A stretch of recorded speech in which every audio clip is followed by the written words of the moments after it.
그분의 얼굴 모습이 변하고, 그분의 얼굴 모습이 변하고, 오늘 공부할 이제 본문은 변화산의 사건입니다.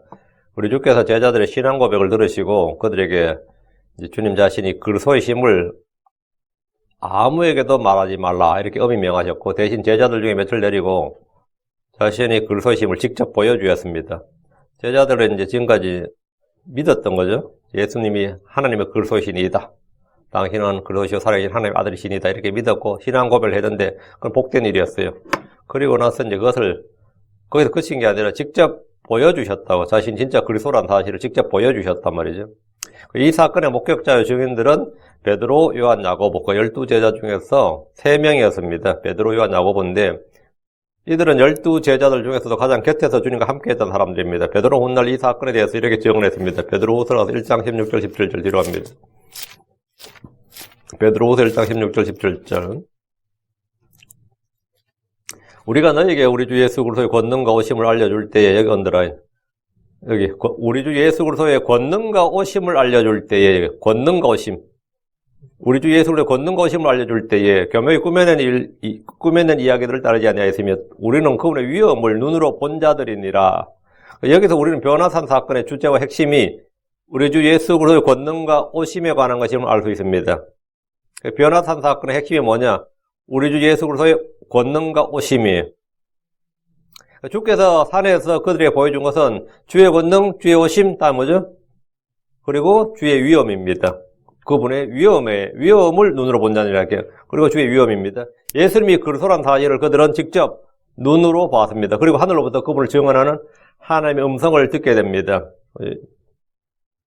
베드로서 1장 17절, 뛰어난 영광으로부터 이러한 음성이 그분께 나서 이르기를 이 사람은 내 사랑하는 아들이라 내가 그를 매우 기뻐하노라 하실 때 그분께서 하나님 아버지로부터 존귀와 영광을 받으셨느니라. 언제? 이때 하나님 아버지로부터 존귀와 영광을 받으셨느니라. 주 예수님께서 침례자 요한에게 와서 침례를 받을 때도 하늘의 하나님께서 그분에 대해서 증언했습니다. 마태복음 3장 17절에 보라 하늘로부터 한 음성이 있어 이르되 이 사람은 내 사랑하는 아들이라 내가 그를 매우 기뻐하노라. 내가 그를 매우 기뻐하노라. 예수님은 하나님의 사랑하는 아들을 기뻐하는 아들, 그 받으신 아들, 인정하신 아들, 이런 아들. 주 예수님은 하나님의 아들로 태어나지 않습니다. 그분은 하나님의 아들이시면도 물로 침례를 받으셨습니다. 주 예수님은 요한에게 안수를 받은 것이 아닙니다. 침례를 받은 겁니다. 이제 우리나라에서 나는 예수님이 요한에게 안수 받았다 그래가지고 그걸 안수복음이라 그래요. 안수복음은 나는 그 제일 황당한, 뭐 세상에 그런 말도 있나 싶은데 그쪽에서는 그게 뭐 절대 진리더라고. 그래서 뭐 기쁜 소식 선교회, 뭐 구원파 그쪽 사람들이에요. 그럼 또 아멘 하고 또 난리다네요. 저는 이게 참 제일 기쁜 게 성도들이 진리를 알고 뭐 진리를 잘한다 이런 소리 들으면 참 기쁘죠. 근데 제일 황당한 게 이 가짜는 소리에 대해서 아멘 하면서 부하내동하는 거 보면 진짜 속 뒤집어져요. 진짜 같지도 않은 소리예요. 그건 뭐 은혜 받았다 그러고 하면 진짜 아유 진짜 속 뒤집어져요. 그런 집회 가서 뭐 아멘 해대고 말이죠. 은혜 받았다 그러고. 요한은 예수님에게 침례를 줬지, 물로 침례를 줬지 안수를 준 게 아니에요. 어떻게 그런 이상한 게 나오는지 난 이해가 안 되는데 어쨌든 그런 게 있더라고요. 하나님은 그분이 자신의 독생자요 아들이심을 그날 물로 침례를 받은 그날 선포하셨습니다. 그런데 어떤 이들은 예수님이 부활하셨을 때 예수님이 하나님의 아들이 되셨다, 아들로 인정받았다 이렇게 주장을 합니다. 이것도 이 킹제임스 성경 쓰는 교회에서 이런 목사도 있어요. 킹제임스 성경 쓴다고 여러분이 크레딧 줄 건 아니에요. 사도행전 13장 33절. 이 기초가 약한 거죠, 아마지로. 사도행전 13장 33절. 이제 이 구절에서 이제 피를 받은 거예요. 이 구절에서. 바로 이 약속을 하나님께서 예수님을 다시 일으키심으로, 여기. 하나님께서 예수님을 다시 일으키심으로써 부활이죠. 그들의 자손은 우리에게 성취하셨다는 것이라. 그것은 또 시편 2째 편에 기록된 바 너는 내 아들이라 이날 내가 너를 낳았도다 함과 같은 일이 언더라인.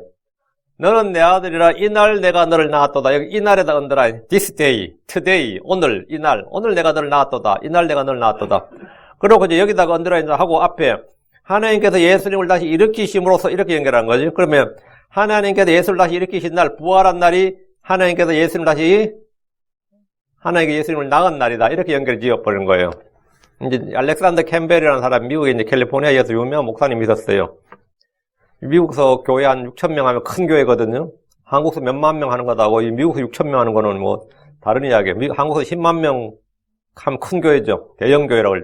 미국에서 한 6천 명, 만 명 하면 엄청 큰 교회입니다.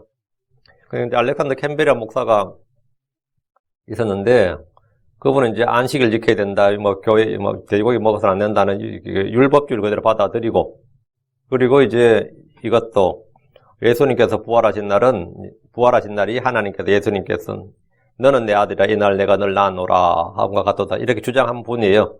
그게 어떻게 그 사람은 그렇게 생각한 게 아니더라고. 오늘 성경을 딱 이렇게 자가 이거 읽으면서 이제 크게 깨달은 바가 있어가지고 하나님께서 예수님을 다시 일으키심으로써 중간 생략하고 너는 내 아들이라 이 날 내가 널 낳았도다. 이게 누가 주장할 것 같아요? 예, 정동수 목사도 이렇게 주장합니다.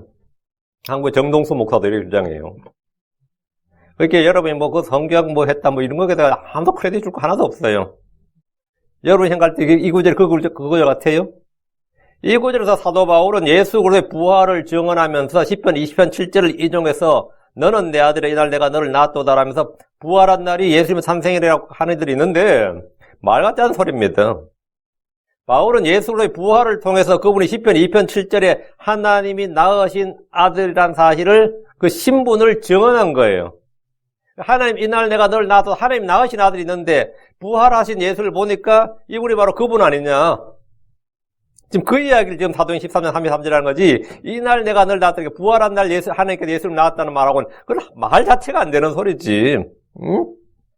말 자체가 안 되는 소리지. 그분이 하나님 아들이심을 입증한 것이지 그분이 태어난 날을 선포한 게 아니에요. 이날 예수님이 태어났다고 선포한 게 아니고 이날 예수님은 하나님 아들인 것이 만천하에 공개적으로 입증된 날이다. 입증된 날이다 이거예요. 이보다 더 큰 증언은 없다. 더 큰 증거는 없다 이 말이에요. 정말 이 같은 성경을 같이 읽지만 해석이나 개념은 저마다 다릅니다. 부활은 그분이 하나님의 아들의 권능과 영광을 선포하고 아들로서 입증된 날이지 예수님이 하나님의 아들로 태어난 날이 아닙니다. 하나님의 아들로 태어난 날은 마리아에게서 난 날이에요. 응? 마리아가 태어날 때 지극히 높은 하나님의 아들이라 이랬지 부활할 때 하나님의 아들 된 게 아니라고. 근데 이게 지금 또 특이한 게 예수님께서 부활하시고 나서 주와 그리스도가 됐다는 거지. 그전에 주와 그리스도가 아니었다. 뭐 이런 주장도 굉장히 많습니다. 이게 참, 우리가 성경을 안다는 게, 진짜 제대로 알아야 돼요. 변화산에서도 주님은 온몸이 영광스럽게 변화를 받았고, 이날 하나님께서 뭐랬어요? 너는 내 사랑하는 아들이라 그랬어요. 부활해야 아들 되는 거 아니에요.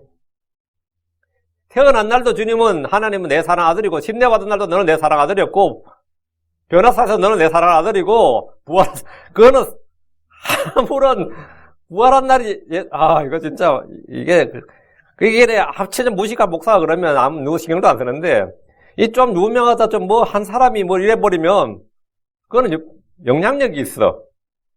그리고 누가 다른 사람이 그 말하면 꼭 비난하는 것 같고, 그 사람 비난하는 것 같고, 욕하는 것 같고, 네가 그 사람보다 더 똑똑해, 이런 식이 되는 것 같다.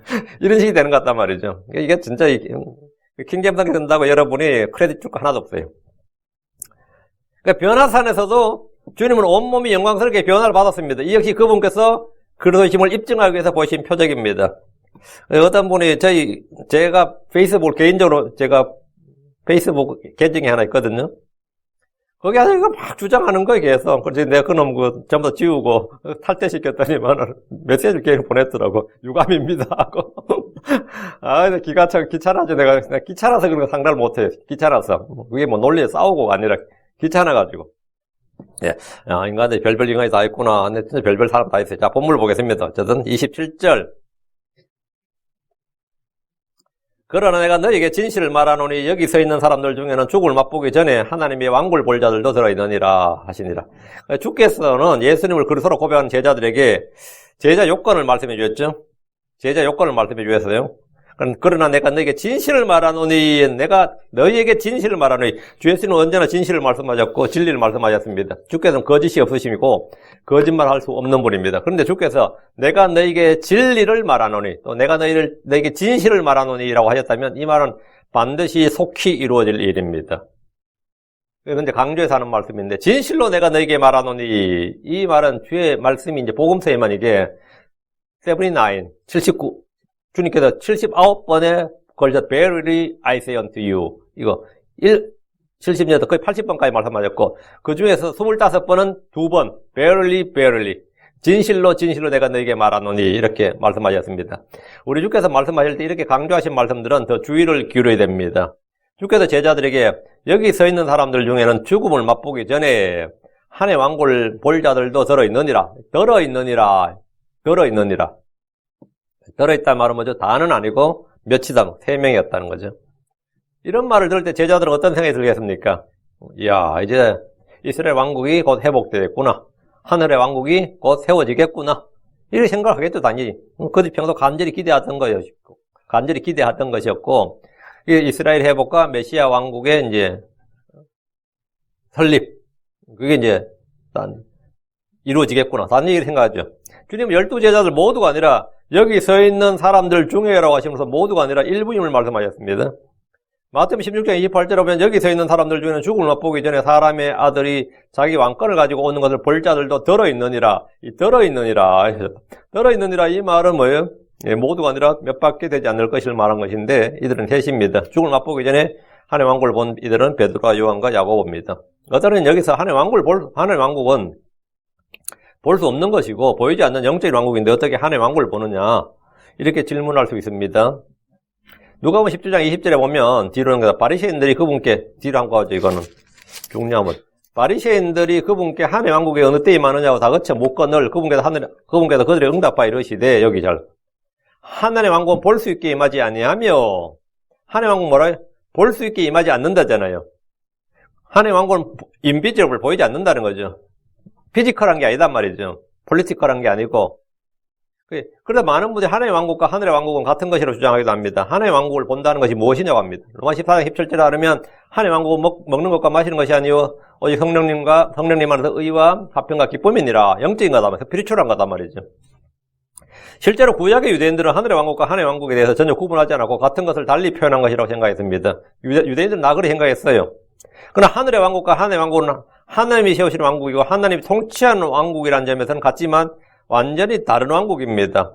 하늘의 왕국은 이 땅에 물리적으로 세워지는 정부예요. 거버먼트라고요. 킹덤. 이게 킹덤은 뭐냐면 피지컬한 것이고 눈에 보이는 것이고 earthly, 땅에 속한 것입니다. 땅에 세워지는 왕국, 정치적 정부라고, 정부. 하늘의 왕국은. 그러나 하나님의 왕국은 영적, 도덕적이고 보이지 않는 왕국입니다. 그런데 주님은 제자들에게 하나님의 왕국을 볼 자들도 있다 하셨잖아요. 그죠? 하나님의 왕국을 볼 자가 있다고 그랬으니까 보이지 않는데 어떻게 볼 자가 있냐 말이에요. 그러니까 하나님의 왕국을 본다는 것은 그들 가운데 있는 왕을 보는 겁니다. 바리새인들이 하나님의 왕국이 어느 때에 임하느냐 하니까 주님께서 하나님의 왕국은 볼 수 있게 임하지 아니하며 이랬단 말이에요. 그러고 21절에 뭐랬어요? 자, 제가 다시 누가복음 10장 21절 펴놓으셨죠? 누가복음 17장 21절. 또 그들이 이르기를 보라, 여기를 보라 혹은 저기를 보라 하지도 못하리니 보라, 하나님의 왕국은 너희 안에 있느니라. 여기 언더라. 너희 안에 있느니라. 하나님의 왕국이 지금 누구 안에 있느냐? 바리새인들이 물었어요. 근데 주님께서 바리새인들 너희 안에 있다는 거예요. 바리새인들 예수 안 믿었어요. 바리새인들 예수를 안 믿는데 어떻게 바리새인들 안에 하나님의 왕국이 있어요? 자, 여기 주의하셔야 됩니다. 하나님의 왕국이 너희 안에, 주님께서 하나님의 왕국은 여기 있다 저기 있다 못하고 보이지 않는 것이라고 분명히 말씀하시고 나서는 The kingdom of God is 뭐라고? in you가 아니고 within you예요. 여기다 얹어라. within, without 안 바뀌죠. within you 하면 너희들 가운데, 너희 속에 among하고 같은 뜻이죠. within you예요. 하나님의 왕국이 지금 바리새인들 속에 있다는 거예요. 그 말은 뭐예요? 바리새인들 가운데 있다고. 예수님이 그들 가운데 지금 서 계시다고. 예수님 지금 그들 가운데 있단 말이죠. 예수님이 왕이신 예수님이 그들 가운데. 왕은 뭐죠? 왕국의 뭐죠? 왕국의 핵심은 왕과 뭐예요? 왕과 법과 땅이에요. 지금 이 팔레스타인 땅 지금 그들이 있고, 지금 주권은 지금 로마가 가지고 있고, 왕은 지금 그들 가운데 있어요. 그리고 법도 주님이 갖고 오셨단 말이죠. 그럼 뭐예요? 왕국 3개 중에서 2개가 지금 그들 가운데 있는 거예요. 왕국의 일부, 왕국의 핵심이 지금 왕이신 분이 지금 그들 가운데 있다고. 하나님의 왕국은 너희 안에 있느니라 할 때 하나님의 왕국은 너희 안에 있느니라 말은 왕이신 예수님이 너희 가운데 있느니라 이 말이지. within you 있다. 주께서 이 말씀을 하실 때 하나님의 왕국은 그들 가운데 있었습니다. 이 말은 왕국의 핵심 요소이자 가장 중요한 왕이신 분이 그들 가운데 계셨다는 말입니다. 왕이 곧 왕국의 머리이자 뿔입니다. 왕이 뭐죠? 왕국의 실체예요. 왕국의 실체는 왕이 누구냐입니다. 근데 이 왕의 본래 모습을 본 사람은 제자들 중에 아무도 없습니다. 죽기 전에 그들 중에서 몇천 왕이신 주 예수님의 실체를 보게 될 것이란 말을 하나님의 왕국을 볼 자들도 들어있느니라 이렇게 말씀하신 겁니다. 그래 우리가 이제 복음서에 보면 회개하라, 개혁성경에 회개하라, 하늘의 왕국이 가까이 있느니라, 가까이 왔느니라 이렇게 하죠. The kingdom of heaven is at hand 할 때, the kingdom of God is at hand 할 때, 가까이 왔느니라가 아니라 is at hand 하면 하나님의 왕국이 너희에게 뭐라고? 하나님의 왕국이 가까이 있느니라 합니다. 왔느니라가 아니라 가까이 있느니라. 그 말은 예수님이 하나님의 왕국과 하늘의 왕국 실제 왕이신 분이 뭐라고요? 너희 가운데 있고 너희에게 지금 가까이 있느니라 이 말이에요. 가까이 있느니라. 역시 왕이신 주 예수님이 그들 가까이에 계시다 이 말입니다. 이 말이에요. 다시 누가복음 와서 28절, 17장 28절. 이 말씀들을 하신 뒤에 8해쯤 되어 그분께서 베드로와 요한과 야고보를 취해 기도하러 산에 올라가시더라. 주께서 이 말씀하신 뒤에 8해쯤 about 8th day. 8해. about 여기 언더라인 8해쯤이 그분께서 베드로, 요한과 야고보를 데리고 기도하러 산으로 가셨습니다. 이 산의 정확한 이름이나 위치는 나오지 않습니다. 이 구절과 상어는 마태복음 17절 와서 마태복음 17절 1절. 이거 어떤 분이 나와서 이거 성경 모순 이야기할 때 딱 이걸 비장의 무기로 내걸더라고요. 얼마 전에 한번 어떤 분이 이걸 딱 하면서 복음 틀리지 않냐고 막 딱 그러더라고요. 마태복음 17장 1절.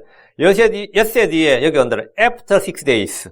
엿새 뒤에 예수님께서 베드로와 야고보와 그의 형제 요한을 취해 따로 그들을 데리고 높은 산으로 올라가사. 엿새 뒤에죠. 엿새 뒤면 언제죠? 1회째지 뭐. 세븐th 데이지. 그거 누가 보면 뭐라도 about 8이니까 뭐예요? 엿새 뒤 대략 8째 8일. 그럼 언제예요? 7일이지 언제야? 이게 무슨 모순이야? 컨트리딕션이 아니라고요. 응? 엿새 뒤와 8회째면 정확히 날짜는 언제라고? 세븐스 데이, 7째 날이라고요. 주 예수님의 초림이 넷째 날에 해당하는 4000년째였습니다. 인류 역사 4000년째 넷째 날, 해가 이 땅에 나오는 그게 넷째 날이에요. 광채가 있는 날이, 빛이 날이. 예수님께서 이 땅에 오신 것도, 넷째 날, 그게 4000년째 오셨습니다. 하루가 천년가고 천년이 하루 같다는 주의 말씀에 따르면 7째 날은 뭐죠? 안식일에 해당하는 안식년, 즉 천년왕국이 됩니다. 그럼 언제부터요? 6000년째죠.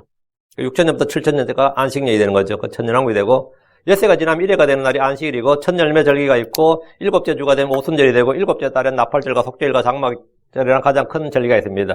나팔절은 이스라엘이 모이는 날이고, 속죄일이 이스라엘 민족적으로 회개하고 속죄한 날이고, 장막절은 초막을 짓고 장막을 짓고 함께 먹고 마시며 즐기는 날로서 천년왕국을 예표합니다. 7회가 지나면 땅을 쉬게 합니다. 7회를 7번 지나면 희년이 됩니다. 아담에서 예수님까지가 4000년의 역사라면 예수님부터 현재까지가 2000년이 지났습니다. 자, 여기서 문제가 터졌네. 지금 2022년인데. 그럼 이제 주께서 오셔서 하늘의 왕국을 세우시고 20년이 더 지났어야 됩니다. 그런데 아직 우리는 주의 오심을 보지 못했고 대환란도 오지 않았습니다. 근데 성경은 분명히 7진법이에요. 계속 seventh day라, seventh year, 7 months. 대체 뭐가 잘못된 거죠? 첫째는 캘린더의 오류입니다. 우리가 쓰는 캘린더는 하나님의 캘린더가 아닙니다. 우리가 쓰는 캘린더는 하나님의 캘린더 아니고 역사적으로 그냥 만든 거예요. 우리 지금 그레고리력을 쓰는데 그레고리는 그레고리력 그러면 그레고리는 만든 거란 말이지. 그 유대인들은 하나님의 날력을 사용한다고 하는데 그들의 캘린더로는 올해가 5782년입니다. 올해가 5782년. 그럼 6000년 되려면 얼마 남았죠? 18년 남았죠. 맞아요? 만약 그들의 캘린더가 정확하다면 그들은 맨날 가지 캘린더라고 그래요. 자기들 쓰는 캘린더를 가지 캘린더라고 그래요. 제 친구는 그 인쇄소라는데 한국서 이거에서 막 팔더라고요. 지금도 인터넷 치면 하나님의 캘린더 치면 나와요. 이거 해서 장사되는지 모르겠는데 모든 절기가 다 표시되어 있고 걔가 메시아닉이 됐거든요. 메시아닉 주가 됐거든. 이거 해서 뭐 열심히 팔고 인터넷에 막 하더라고. 만약 그들의 캘린더가 정확하다면 올해가 5782년이고 이제 9월달을 1월로 봅니다. 9월부터 시작해요. 그래요. 주의 오심은 그러면 근데 우리가 그들의 캘린더가 정확한지 잘 모르겠지만 하여튼 그렇다면 틀림없는데 이게 또 그게 아니에요. 왜? 그들이 지금 자꾸 가지 캘린더라 그러는데 그게 5782년이라는 게 성경의 캘린더는 태음력이에요. 음력. 한 달이 30day라고. 그리고 1년이 360days가 1년이야. 우리는 365.4분의 1이죠. 251이라고. 캘린더도 부정확한 데다가 양력 음력도 안 맞아. 그 한마디로 말하면 알 수가 있다 없다? 없어. 이게 맞다면 이게 만약 정확하고 이 캘린더 시스템으로 된다면 우리는 2033년 봄 오순절에 올라가야 돼요. 지금 현재 이 그레고리력으로 하면 벌써 올라가고 남아야 되고 그레고리력은 이건 뭐 그레고리력은 이건 칠것 아니고 이거 우리가 편의상 만든 캘린더지 이거는 뭐 캘린더 예언의 캘린더는 쓸 수가 없는 거지. 예. 근데 주님께서 하신 말씀이 뭐예요? 우리는 그날과 그 시간을 정확히 알 수 없다는 거지. 사도행 1장 7절에도 그때나 그 시기는 아버지께서 자신의 권능 안에 두시니 너희가 알 바 아니요. 너희가 알 바 아니다. 우리가 열심히 계산할 것도 아니다 이 말이죠. 알 바이다. 그래서 우리는 이런 계산에 몰두하는 것은 우리가 할 일이 아닙니다. 그러나 분명한 것은 다니엘의 70일을 통해서 주의 오시는 때를 알았던 유대의 경건한 무리들이 주를 기다렸던 같이 주의 재림의 때를 아는 이들이 그분을 기다리는 것은 이상한 일은 아닙니다. 지금 대략 이 정확한 날짜 연도는 모르겠는데 대략 지금쯤이라는 건 우리가 이제 느껴요. 그건 뭐 그냥 이건 확실한 것 같아요. 지금쯤이다.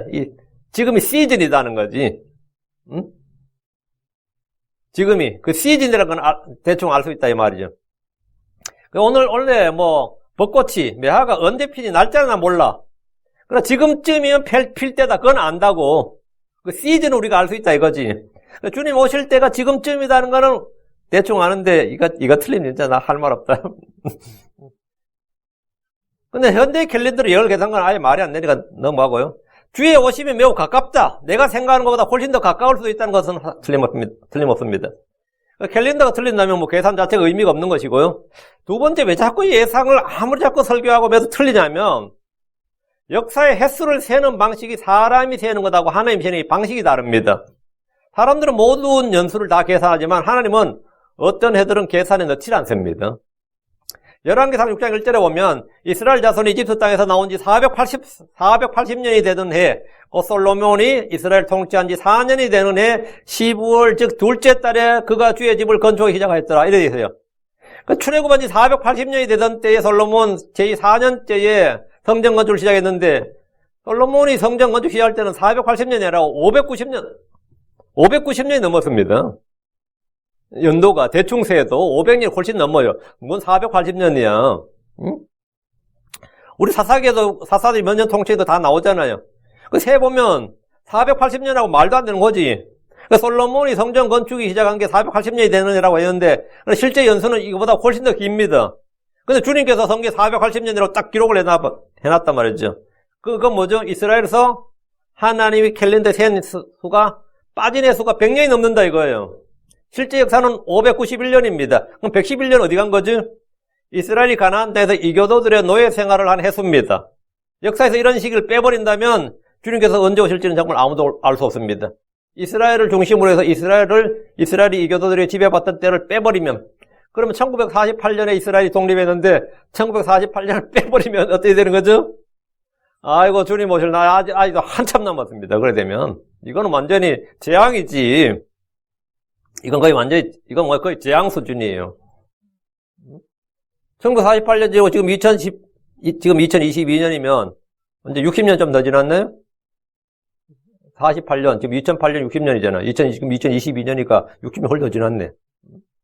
그럼 이거를 이제 예언의 클락에 시간에다가 착착착착 맞춰 나간다면, 이런 식으로 계산한다면, 우리는 정말 뭐 계산이 안 나오는 거지. 그래서 이 마태복음 24장 36절에 그러나 그날과 그 시간 결코 아무도 알지 못하나니 하늘의 천사들도 알지 못하고 오직 내 아버지 마시느니라. 이 말씀 전체로 사실입니다. 다음 우리가 기대하는 것은 주께서 가능한 한 속히 오실 것이다. 속히 오시다. 뭐 이런 겁니다. 주께서 올라가는 이 산이 본문에 나오지 않는데 베드로후서 1장 18절 다시 가서 베드로후서 1장 18절 여기 보면 산이 나와요. 베드로후서 1장 18절에 산 이름이 나오는 건 아닌데 베드로후서 1장 18절에 힌트가 나온다고. 하늘로부터 나온 이 음성은 우리가 그분과 함께 거룩한 산에 있을 때 들은 것이다. 여기 거룩한 산에 있을 때 언더라인. 거룩한 산. 이 거룩한 산이 어느 산을 거룩한 산이라고 하죠, 이스라엘이? 성경에서 거룩한 산으로 언급되는 산은 두 개밖에 없어요. 시온산, 시내산입니다. 시온산, 시내산이에요. 주님은 지금 주의 영광과 권능과 위엄을 보여주시고 하나님의 왕국이 임하는 것을 보여주시는데 이게 주의 재림의 모습입니다. 재림의 모형이에요. 그렇다면 이 산은 무슨 산? 시내산이지. 시내산은 모세와 엘리야와 연관 있는 산입니다. 그들은 거기서 주를 만났습니다. 그렇다면 주 예수님이 제자들과 함께 간 산도 이 산이었다고 생각할 수 있습니다. 모세가 시내산에서 주님을 만났고 엘리야도 시내산에서 주님을 만났고 사도 바울이 간 것도 시내산이었어요. 자, 29절.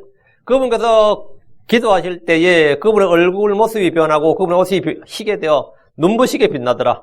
마태와 마가는 이 장면에서 그들 앞에서 모습이 변하심이라 기록되어 있는데 누가는 그분이 기도하실 때 그분의 얼굴 모습이 변했다 했습니다. 그럼 두 기록을 합하면 주께서 그들 앞에서 기도하셨고 그들이 보는 앞에서 얼굴이 변하셨다는 걸 알 수 있습니다. 시내산에서 주를 만난 모세의 얼굴도 희게 변했고 광채가 났습니다. 그리고 그분의 옷이 희게 되어서 눈부시게 빛났는데 마가복음 9장 3절에 보면 그분의 옷이 빛나며 땅의 어떤 세탁공도 희게 할 수 없을 만큼 눈처럼 매우 희게 되었더라. 마태복음 17장 2절에는 그분의 얼굴이 해같이 빛나고 그분의 옷이 빛같이 희게 되었더라. 이 빛은 해와 달, 별들과는 아무런 관련이 없습니다. 이 빛은 창조의 넷째 날 만들어진 광채와 관계없이 주님 자신의 빛입니다. 요한일서 1장 5절에 하나님은 빛이시오 그분은 전혀 어둠이 없다는 것이라. 하나님 빛이 절대 바로 이 빛입니다. 제자들이 본 주 예수님의 얼굴은 해같이 빛났고 그분의 옷은 빛같이 희게 되었는데 이 빛은 소위 말하는 태초의 빛입니다. 바울이 다메섹에 길 위에서 주를 만났을 때 그는 해보다 더 밝은 빛을 봤습니다. 예수는 하늘에서 공주가 예수를 봤는데 해보다 더 밝았다고 그랬어요. 해보다 above. 사도행전 26장 13절에 오 왕이여 정오가 되어 내가 길에서 보니 하늘로부터 해보다 더 밝은 빛이 나와서 나와 및 나와 함께 길 가는 자들을 둘러 비추었나이다. 그러면 여기 보면 해보다 더 밝은 빛이 나왔어. 해보다 더 밝은 빛. 이 다메섹에 갈 때 지금도 밖에 보면 햇빛이 지금 나니까 굉장히 밝죠. 근데 갑자기 이보다 해보다 더 밝은 빛이 하늘에서 비춰버리면 어떻게 되는 거죠? 그 순간은 잘못 산다 실명하는 겁니다. 그런데 사도 바울이 자기 사탄에 가시러 갈 때 보통 눈이라고 하죠. 눈에 병이 있어 할 때 이때 이제 이때 눈에 문제가 생겼다고. 사실은 눈이 멀었어요, 실제로. 사도 바울이. 그때 실제 눈이 멀었고 안수했을 때 이제 아나니아한테 안수 받고 눈에 비늘같이 벗겨졌다 이랬는데 실명을 했었지 잠깐.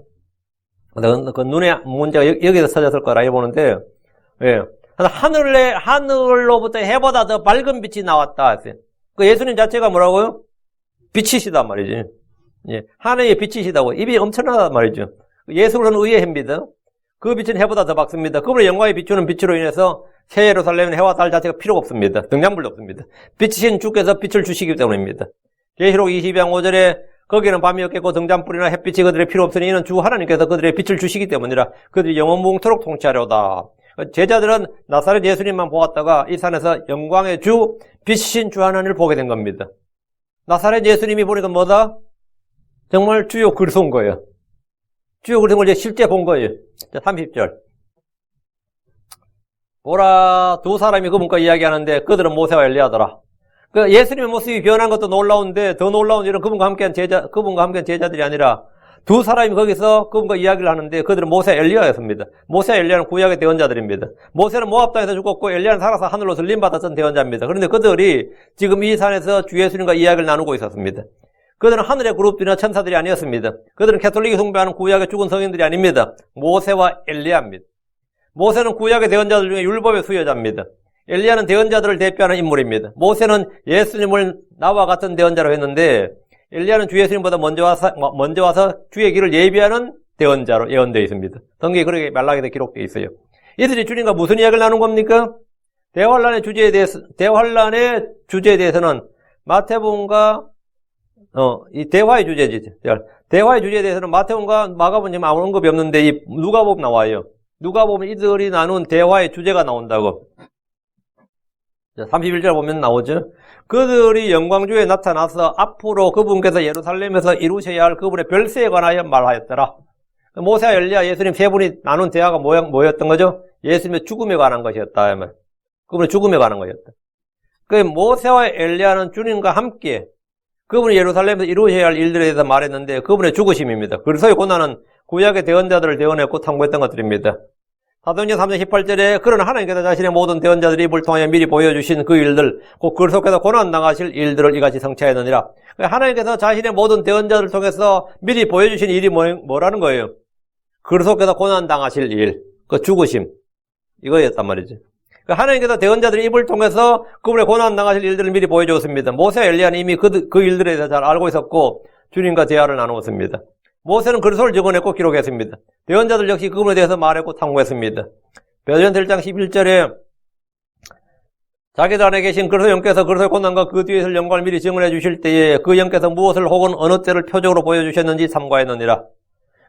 자기들 안에 계신 그리스도 영께서 그리스도의 고난과 그 뒤에 있을 영광을 미리 증언해 주셨다. 대언자들은 그리스도의 고난과 영광 두 가지를 증언을 받은 거예요. 그것을 탐구했다는 거예요. 모세 엘리야는 이미 하늘에서 성육신하기 전에 주 예수를 잘 알고 있었고 충분한 계시를 받았기 때문에 주께서 이 땅에 하실 일이 무엇인지 함께 말하는 것은 아무런 문제가 없었을 겁니다. 이것을 듣고 알아야 할 사람들은 사실 모세 엘리야가 아니라 곁에 있는 제자들이었습니다.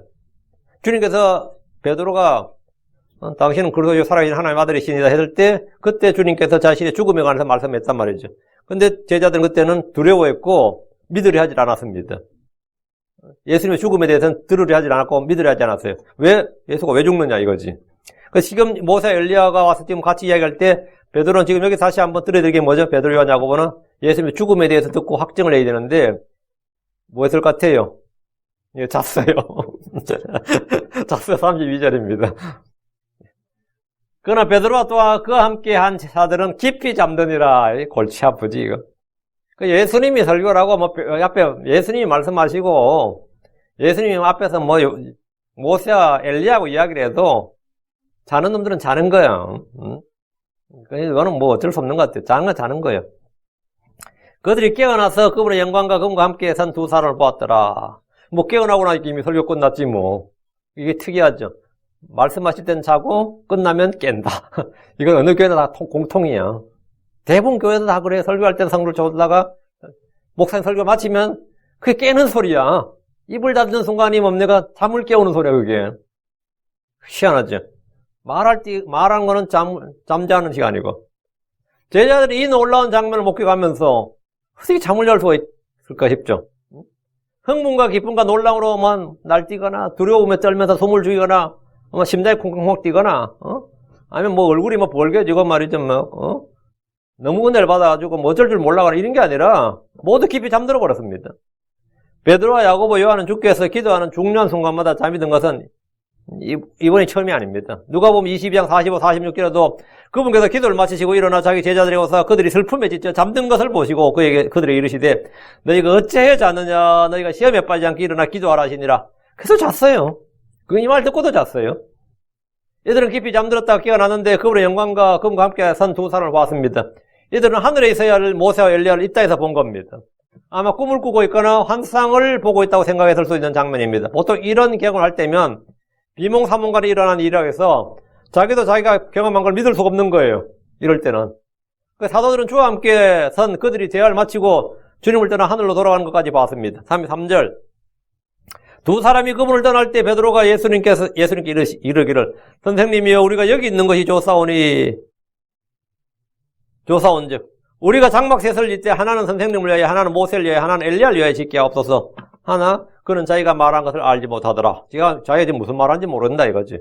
두 사람이 그분을 만날 때란 말은 변화산에 왔던 모세 엘리야가 주를 떠나서 두 사람이 그분을 떠날 때 이 말은 이제 하늘로 돌아가는 때를 말하고요. 이때 베드로는 주께 말했어요. 선생님이 우리가 여기 있는 것이 조사온즉 예루살렘이니 다 필요 없다 이거예요. 고난이니 필요 없고 그냥 여기 있자 이거예요.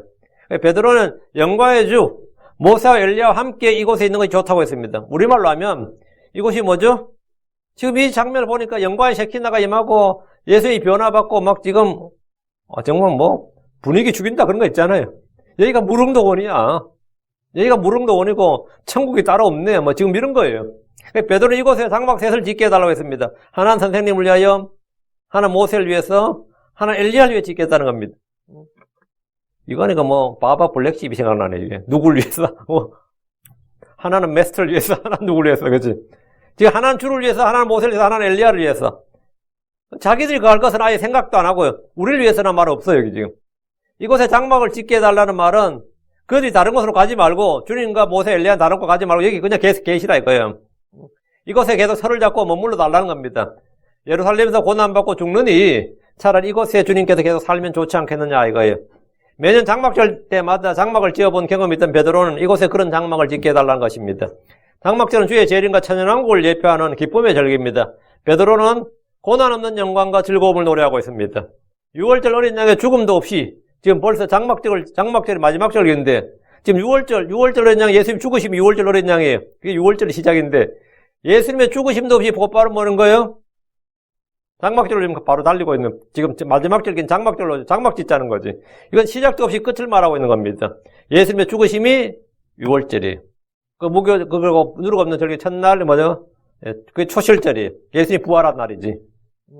그리고 50일 뒤에 예수님께서 승천하시고 40일 뒤에 오순절이야. 이 오순절 절기까지가 성취된 절기입니다. 교회사에 성취된 절기예요. 그 나머지 절기는 이제 남은 거지 지금. 예.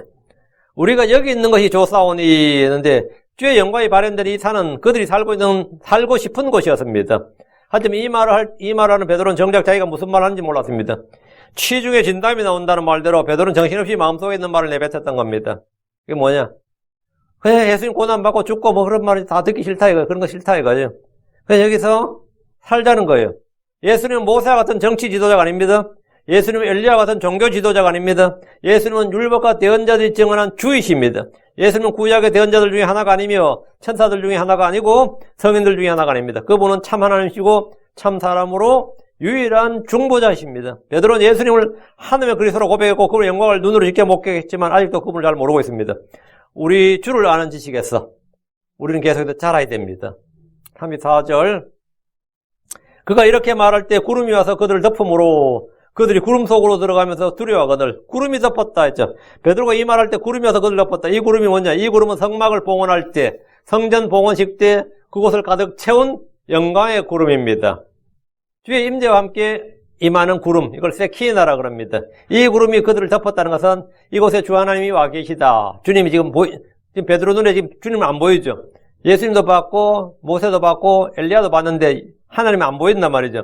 근데 이 영광의 구름이 지금 자기를 덮었다고. 여기 지금 뭐가 있다? 주 하나님이 와 계시다는 거지. 주 하나님이 와 계시다는 거예요. 그들은 모세 엘리야를 봤습니다. 동시에 그들은 영광의 주 하나님이신 예수 그리스도가 거기 계시다는 것도 알고 있습니다. 근데 여기서 이제 정신을 차려야 됩니다. 주 예수님은 주 하나님입니다. 그들은 구름 속으로 들어가면서 두려워했습니다. 주의 임재, 주의 영광이 나타날 때 사람들은 누구나 두려워합니다. 이것은 경건한 두려움이고 거룩한 두려움입니다. 자, 주님이 변화사인데 지금 주님이 모세 엘리야 이제 하늘을 떠났고 다시 그래서 영광의 구름이 덮었어. 하나님 지금 이곳에 계셔. 그 하나님 지금 누구라고? 자기들과 같이 함께 계신 주 예수님 누구라 지금? 그 영광의 하나님. 시내산에 예전에 율법을 주시러 올 때 그 하나님, 성막 봉헌식 때 임했던 그 하나님, 솔로몬이 성전 지었을 때 임했던 그 영광의 구름, 그 하나님이 실체가 누구란 거예요? 자기들과 함께 바로 이 예수님이 그 하나님이었다 이거예요. 이 두려움이 임한 거지. 35절. 구름 속에서 한 음성이 나서 이르시되 이 사람은 내 사랑하는 아들이니 그의 말을 들으라. 여기서 음성이 났어요. 침례받을 때 나도 음성 똑같은 거예요. 구름 속에서 한 음성이 나서 말했습니다. 여기 지금 하나님이 계시단 말이죠. 안 보이지만 하나님이 계셨어요. 이 음성은 주 하나님의 음성입니다. 모세와 엘리야만 그곳에 있었던 것이 아닙니다. 하늘의 하나님께서도 그 산에 함께 계셨습니다. 하나님께서 제자들에게 속생자 예수 그리스도에 대해 증언하셨습니다. 이 사람은 내 사랑하는 아들이니라. 하나님 대신 예수님의 신분과 정체를 밝혀주는 하나님의 증언입니다. 부활 때 하나님, 예수님 태어났고, 이 말 같지 않은 소리예요. 이 사람은 내 사랑하는 아들이나. 예수가 주와 그리스도가 된 것은 부활 때 아닙니다. 태어날 때부터 예수님은 주와 그리스도셨고, 침례를 받을 때도 주와 그리스도셨고, 지금도 주와 그리스도시고, 부활해서 주와 그리스도시고, 돌아와서 주와 그리스도. 아이고야, 참. 이게 지금 우리 교회에서 상식인데, 이 똑똑한 사람들이 왜 그런지 모르겠어요. 이 사람은 내 사랑하는 아들이니 그의 말을 들으라. 이 사람은 내 사랑하는 아들이니라. 누가 한 말이에요? 하나님께서 하신 말씀이에요. 사람 대신 예수님의 신분과 정체를 밝혀주는 하나님의 증언입니다. 그분은 하나님이 낳으신 아들, 그분이 사랑하신 아들, 그분께서 받아주신 아들, 그분이 인정하신 아들. 하늘의 천사들 중 그 누구도 세상의 그 어떤 사람도 하나님께서 그 사람한테 이런 증언을 하지 않았습니다. 모세에 대해서 하나님은 신실한 종이라고 증언하셨고, 다윗에 대해서 주님께서 뭐예요? 예, 내 마음이 합한 사람이라고 증언하셨고, 욥에도 의롭고 곧바른 사람으로 증언하셨지만, 어떤 사람, 어떤 천사, 누구에 대해서도 이런 내 사랑하는 아들이다, 내가 낳은 아들이다, 이런 말은 없어요. 이런 증언은 예수 그리스도 한 분만이 받는 겁니다. 다음 35절. 그의 말을 들으라 번역된 이 부분요. 우리는 이제 그의 말을 들으라 이 번역인데 영어 킹제임 성경이 아주 쉽습니다. Hear him이에요. 물론 hear 뒤에는 누구의 말 들을 때는 뭐냐? 우리는 이제 그의 말을 들으라고 번역했지만 이제 그의 말에 말 없는데요. 한국말 어쩔 수 없이 이제 그의 말을 들으라 이렇게 번역했어요. 근데 hear him 하면 그의 말을 들으라는지 그의 명령을 들으라는지 뭐 그의 신음소리를 들으라는지 그의 외친 소리를 들으라는지 그의 그는 해석이고 그냥 그에게 들으라. 그를 들으라. 이게 단순 명령 그대로 직역하는 거예요. 그냥 behold him 하면 그를 보라 하죠. 똑같이 hear him 하면 그를 들으라예요. 그를 들으라. 그에게 들으라. 하나님은 율법의 중재자 모세, 대언자 엘리야가 아니라 하나님의 사랑하는 아들이신 그에게 들으라 하면 그분이 주요 하나님이시기 때문입니다. hear him 하면 그에게 들으라 아니면 그를 들으라예요. 한국말에는 그를 보라, 나를 보라 이런 말이 있어도 그를 들으라, 나를 들으라 이런 말은 일상에서 쓰는 말이 아닙니다. 거의 없습니다. 이건 성경 용어예요. hear me 하면 can you hear me? 나 들려? 이 말이에요. 내가 움직이는 소리 아니면 내가 한 거 들려. 나 보여? 그건 잘 쓰는 그건 일상 말이에요. 그냥 hear me 이 말 보죠? 내 말 들려? 내 소리 들려? 내 뭐 하는 들려? 이 말이지. 이해돼? 그냥 hear him 그분에게 들으라 이거예요. 그러니까 우리는 눈이 그를 보는 것처럼 우리 귀는 그를 들을 수 있습니다. 우리는 알라나 무함마드에게 듣지 않습니다. 우리는 성모 마리아에게 듣지 않습니다. 성인들이나 교황들에게 듣지 않습니다. 부처나 공자나 달라이라마나 요셉 스미스, 크리슈나무르티 그런 사람한테 우리는 아무것도 들을 것이 없습니다. 자유에 대해서, 구원에 대해서, 생명에 대해서, 속죄에 대해서, 우리의 앞으로 미래에 대해서, 뭐에 대해서 들을 때 여러분 누구에게 뭘 들어야 해도 사실 아무런 유익이 없습니다. 다 거짓말이에요. 소크라테스나 플라토나 아리스토텔레스 같은 철학자들에게 그리스 철학자들, 근대 계몽주의 철학자들에게 뭘 듣겠다고 하는 사람, 그건 헛된 선생에서 헛된 것을 듣는 겁니다. 성 하나님 누구에 들으라? 그에게 들으라. Hear him, hear him. 그분에게 들으라요. 그분에게 들으라. 그분을 들으라. 예수를 들으라고요. 예수님에게 들으라고. 한국의 어떤 방송사에서 KBS가 그랬지. 요즘 EBS도 많이 하고 노자특강, 장자특강, 노노특강. 갑자기 완전 고전 동양철학, 동양의 고전을 논한다 해가지고 제목을 옛 성현에게 듣는다 하는데 우린 옛 성현에게 들어야 되는 게 아닙니다. 우린 예수님에게 들어야 돼요. 성경에 지금 hear him, hear him. 예수님께 들으셔야 됩니다. 예수님을 들어야 됩니다. 주의 음성을 듣는 자는 삽니다. 주의 말씀을 듣는 자, 주의 음성을 듣는 자, 주의 명령을 듣는 자, 하여튼 주님에게 주님을 듣는 자, 하나님 주님을 듣는다 이거예요. 주의 말씀을 듣는 자, 주의 명령을 듣는 자는 누구나 다 삽니다. 36절. 그 음성이 지나가며 예수님만 홀로 보이더라. 여기서 또 한 번 제자들이 깜짝 놀라는 거죠. 그들이 그것을 비밀로 하고 자기들이 본 것들 중 어떤 것도 그 당시 아무도 말하지 아니하니라. 그 음성이 지나가면 예수님 홀로 보이더라는데 시내사에서 제자들이 들었던 그 음성은 시내사에서 율법을 선포하던 그 음성이었습니다. 엘리야가 동굴에 들었던 세미한 음성이 바로 이겁니다. 제자들이 지금 들었던 이 사람은 내 사랑하는 아들이라 그의 말을 들으라. 이건 뭡니까? 예, 율법을 선포할 때 선포됐던 그 음성, 또 엘리야가 동굴에 들었던 그 세미한 음성이 바로 그 주인공의 그 음성이었어요. 주 예수님께서 침례를 받으시고 올라올 때 들었던 그 음성입니다. 예수님은 홀로 보이더라 하는데 모세도 엘리야도 보이지 않습니다. 영광의 구름도 그 음성과 함께 보이지 않습니다. 그들의 눈에 예수님만 홀로 보였습니다. 아까와 같은 영광스러운 강체도 없고 해같이 빛난 얼굴이나 빛 같은 그런 옷도 없고 늘 보던 그대로 예수님 모습이 앞에 떡 보이네. 더 놀랍지. 변화된 모습도 놀랍지만 변화된 모습이 다시 원상복귀, 다시 이 지상의 모습, 모양도 없고 우아함도 없고 흠모할 만한 아름다움도 없는 예수님만 눈앞에 딱 보이는 거예요. 예수 보여요. 그러나 그들이 보아야 할 분, 그들이 들어야 할 분, 그들이 깊이 생각해야 될 분, 그들이 따라야 할 분은 이 주 예수 그리스도 한 분밖에 없습니다. 이 주 예수 그리스도밖에 없어요. 예. 오늘은 여기까지 하겠습니다. 예. 오늘 변화산 사건 36절까지 하고 다음 시간에 계속하도록 합시다. 이제 산에서 내려온 장면은 이제 다음 시간에 산에서 내려와서 또 사건이 하나 터지죠. 지금서 예수님께서 일어났던 일 사건들 지금 에피소드가 좀 차례대로 지금 이어지고 있는 겁니다. 기도합시다. 사랑하고 아버지 감사합니다. 하나님께서 참으로 자신의 독생자를 우리에게 보내주셔서 참 우리를 사랑하신다는 증거, 또 우리를 구원하시는 그런 모든 일들을 다 이루셨는데 하나님 아버지 우리가 예수 그리스도를 아는 지식에서 좀 자라게 하시고 그분을 보고 그분을 듣는 우리가 믿음의 주 온전케 한 예수님을 바라보고 그분을 따르고 참 그분의 음성을 듣는 그런 성도를 되도록 해주시길 간구합니다. 주의 성령께서 저희 귀에 하나님의 말씀을 늘 들려주시옵시고 또 이 주의 실체를 저에게 선명하게 보여주시옵소서. 하나님의 말씀을 보는 눈을 허락하여 주시길 간구하고 주의 말씀에 나온 놀라운 것들을 볼 수 있게 해주십시오. 늘 지혜와 계시형을 허락하여 주시고 마음속에는 믿음을 더 크게 하여 주시길 간구합니다. 하나님 아버지 저희가 그래서 평생토록 이 하나님 곧 우리 주 예수 그리스도 구원자를 알고 또 그분을 저희 마음에 두고 정말 하나님의 왕국이 너희 안에 있느니라 하셨고 또 우리 마음속에 있다고 했습니다. 아버지 저희가 이 왕국을 소유한 채 이 땅에서 참 의와 희락과 평강 가운데 살도록 도와주시옵소서. 하나님 아버지 참 이 교회 모든 성도를 기억하시되 특별히 아버지 이 세상의 조류나 이 세상에 동화되지 아니하고 사람들의 말을 듣지 아니하고 주의 말을 듣는 성도를 되도록 해주시옵소서. 그에게 들으라 한 말대로 우리가 주의 음성에 귀 기울이기를 원하옵고 그 말씀을 저희 마음속에 쌓아두기를 원합니다. 도와주십시오. 감사드리며 주의 성기도 합니다. 아멘. 아멘.